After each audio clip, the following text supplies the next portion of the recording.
His name was Trautman Samuel, Colonel, Special Forces, U.S. Army. A tall, lean, ferret-faced man in colorful full-dress uniform, his green beret worn proudly. Of his 50 years, almost half had been spent in the military. He'd learned and later taught how to kill with every weapon from an AK-47 to a ballpoint pen.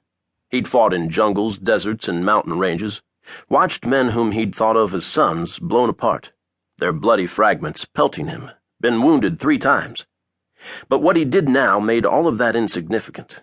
Everything else had been like boot camp. He faced the hardest task of his career. His thick-soled military boots echoed harshly down the corridor. Metal doors with small barred openings lined each side. Overhead lights glared, making him squint. He smelled sweat, stale air, and something else, deeper, more nostril-flaring. The stench of desperation. Despair. Flanked by a guard, he reached the end. "This one?" He nodded toward the final door.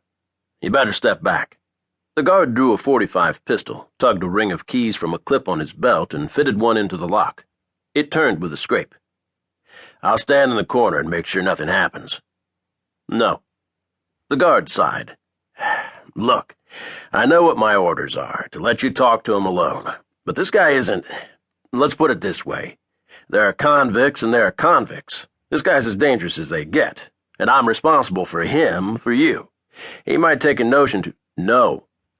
The guard shook his head. "Okay, but you can't say I didn't warn you. If you're that determined, here, you better take this." He offered the pistol. "In case he... Give me a break." Trautman passed the guard and shoved at the unlocked door. It squeaked on its hinges, revealing a shadowy, cramped compartment. The guard flicked the light switch outside. It didn't work. "Sure, I might have figured." "What?" "He thinks he's the fucking Prince of Darkness." Trautman ignored him. Stepping in, he reached for the light bulb in the ceiling, turning it until it illuminated. He glanced around. Concrete walls. A metal bunk bed bolted to the floor. A 3-inch circular opening that served as a toilet in one corner in the floor. A tiny barred window directly across, too high to peer out of. Not that the view would have mattered. An adjacent wall shut out the sun. Trautman continued turning, and in the corner to his left, crouched on his haunches as if at rest or about to spring, his eyes fierce, muscles tensed, was Rambo. Jesus, Trautman thought. He remembered a panther he'd once seen caged. It had paced for days, back and forth, finally stopping, crouching, its eyes like black suns, waiting. Frowning again at the narrow compartment, Trautman suddenly understood how Rambo must have felt when the walls started shrinking toward him in the basement of that police station where all of this had started. No, that's wrong, Trautman thought. It started long before then. But he understood something else, a sickening wave of pity, sorrow, grief, sweeping over him. This was going to be a whole lot harder than he'd imagined. "At ease." Trautman turned to shut the door, catching a glimpse of the apprehensive guard just before the barrier was shut and metal banged against metal, echoing off the walls. "I'll wait," the guard said outside, his voice coming through the barred face-high opening. "No, what you'll do is follow your orders," Trautman said. "You'll walk down that corridor. Leave us alone. I need to lock the door." "Then what are you waiting for?"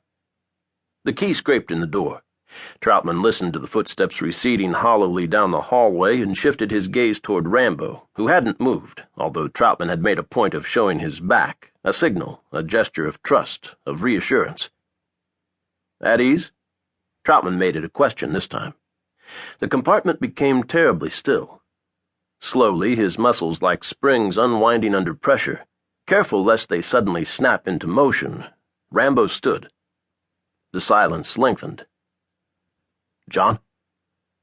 "Colonel?" Rambo's eyes narrowed, searing. Well, he was never much for small talk, Trautman thought. And maybe I'm not either. "You mind if I sit down?" Squinting, Rambo might have nodded. It was hard to tell. Trautman eased down onto the bunk. Its blanket felt scratchy, its mattress thin.